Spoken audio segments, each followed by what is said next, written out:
Olá, doutores, tudo bem? Como estão? Espero que estejam todos bem. Doutores, hoje nós vamos dar continuidade aos estudos da nossa competência na Justiça do Trabalho e vamos adentrar especificamente a competência processual. E dentro da competência processual, nós verificamos que a competência com relação à matéria, o que é que pode ser julgado dentro da Justiça do Trabalho, o que é objeto de lide trabalhista, vem previsto na nossa Constituição Federal, no artigo 114 da Constituição Federal. O artigo 114 da Constituição Federal, doutores, passou por uma grande transformação pela Emenda Constitucional 45 de 2004. Ela trouxe ampliação do rol com relação à competência da Justiça do Trabalho e ela trouxe especificamente que é competente para processar e julgar relações decorrentes da relação de trabalho e emprego. Nós falamos em uma outra oportunidade na nossa aula anterior sobre esta competência, o conceito de relação de trabalho e relação de emprego. E com relação a essa competência, nós exemplificamos com relação ao trabalho terceirizado, demonstrando que quando o tomador do serviço ele contrata uma empresa prestadora de serviço, a sua relação com relação aos empregados desta empresa prestadora de serviço e que vão efetivamente prestar o serviço e trabalhar dentro desta tomadora ou para esta tomadora, nós temos aqui uma relação de trabalho, empresa tomadora de serviço e os empregados da prestadora de serviço. Ao passo que a empresa prestadora de serviço, com relação aos seus empregados, ela tem uma relação de emprego. Eles estão efetivamente subordinados a esse empregador e preenchem todos os requisitos contidos lá no artigo 3º da CLT, ok?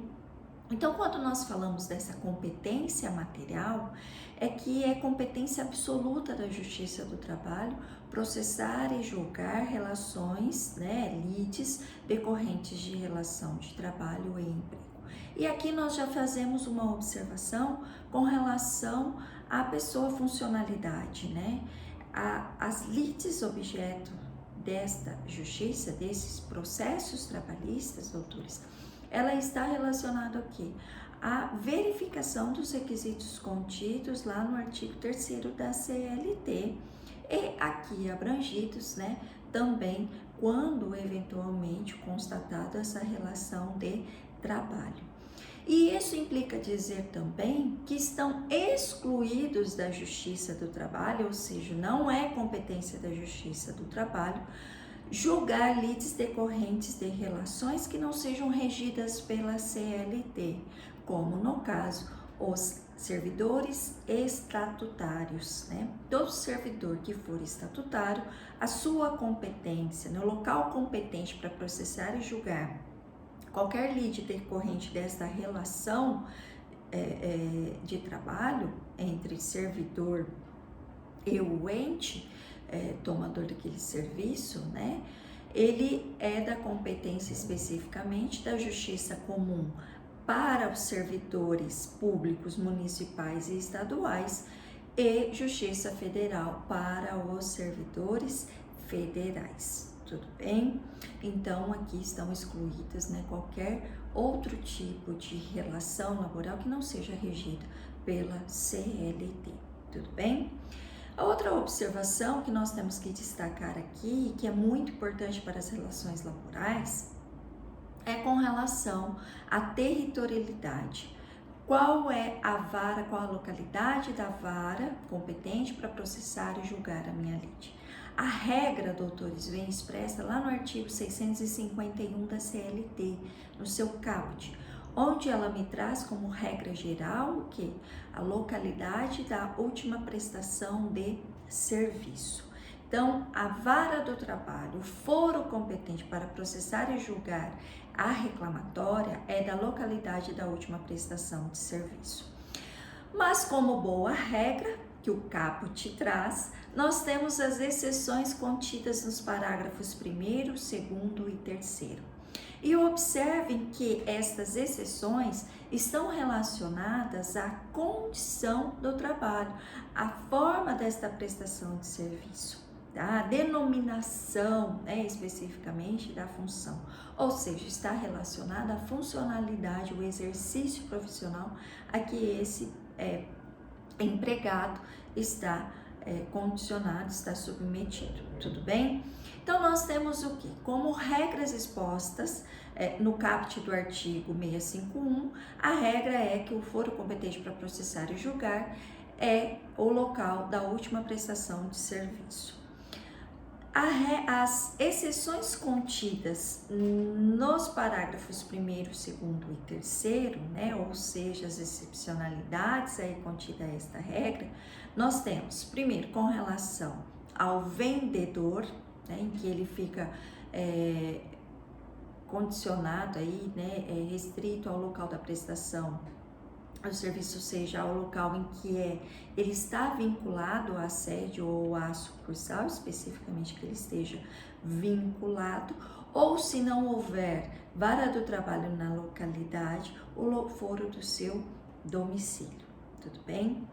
A outra regra que nós temos, que está prevista lá no parágrafo 3º do artigo 651, é que para os prestadores de serviço e que estão aí em várias localidades, né? Ou seja, ele não tem um local específico para a prestação de serviço, que é o que acontece com os empregados das empresas que montam aquelas estruturas de feiras agropecuárias, o pessoal que monta o Oba em Votuporanga, né? Os carnavais fora de época, né? Nos outros estados.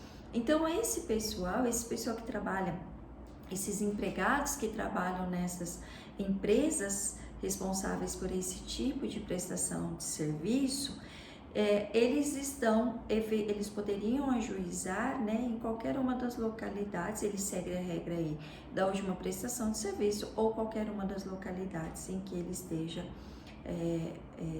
que ele tenha efetivamente prestado o seu serviço. E a regra contida no parágrafo, né, 2º do 651, como excepcionalidade ao caput do 651, é com relação à prestação de serviço no exterior. Doutores, aqui eu tenho aquele caso em que o empregado contratado para prestar serviço aqui, vinculado às regras regidas aqui, ele vai por um tempo, né, ele vai prestar serviço em outro país. E o que nós temos com relação a esta regra? Que a vara competente para processar e julgar esta reclamatória será a vara localizada aqui no Brasil, que ele esteja vinculado ao quê? Né? Em regra, a empresa pelo qual ele foi contratado, o local da contratação especificamente aqui no Brasil.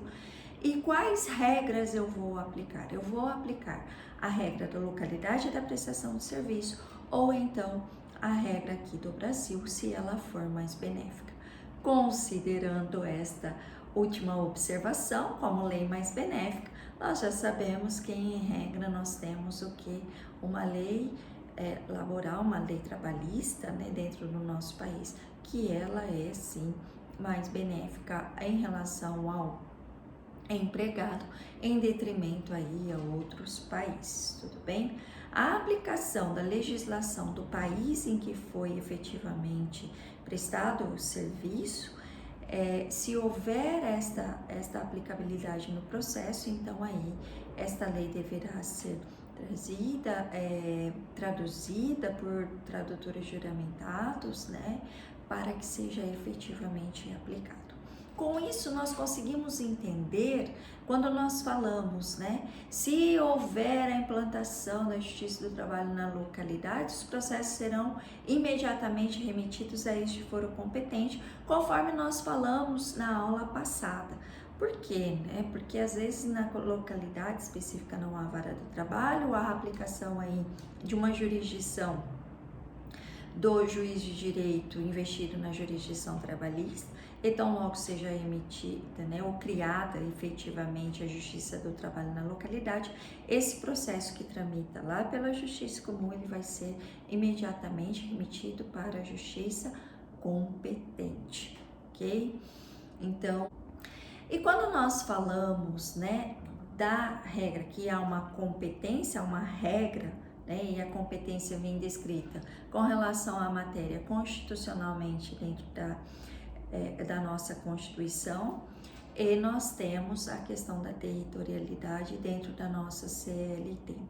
Se eu tenho esta regra, doutores, a regra da competência material, ela é absoluta, tá? Nenhuma outra justiça poderá processar e julgar lides decorrentes de relação de emprego regidas pela CLT, ok?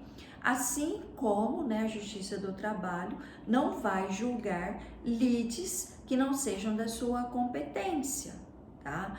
Como lides de âmbito criminal, como lides de âmbito do consumidor, tudo bem? Ela não vai julgar estas relações, certo? Ela fica vinculado ao fato de que a base, o início, né, desta relação processual tem que decorrer do que? De uma relação de emprego ou uma relação de trabalho, ok? Bom, se eu tenho uma regra geral, excepcionalmente eu cair numa infração a essa regra, que medidas eu tenho de defesa? Primeiro, o que eu tenho que observar é o quê? Com relação à matéria, se ela é uma competência absoluta, o juiz vai o quê? Declarar de ofício, certo? Ao passo que, se é uma competência com relação à localidade, ou seja, territorialidade para o ajuizamento e processamento dessa reclamatória, aqui eu estou diante de uma incompetência relativa. E como incompetência relativa, ela deve ser o quê? Suscitada oportunamente. E quando é esta oportunidade?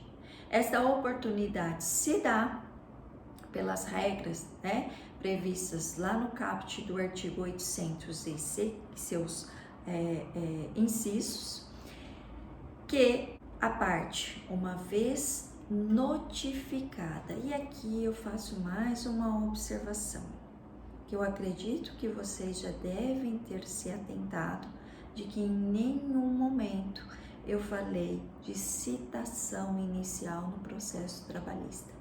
E sabe por quê, doutores? Porque aqui nós não fazemos citação. A forma de conhecimento do processo inicialmente se dá através da notificação inicial, tudo bem? E não citação.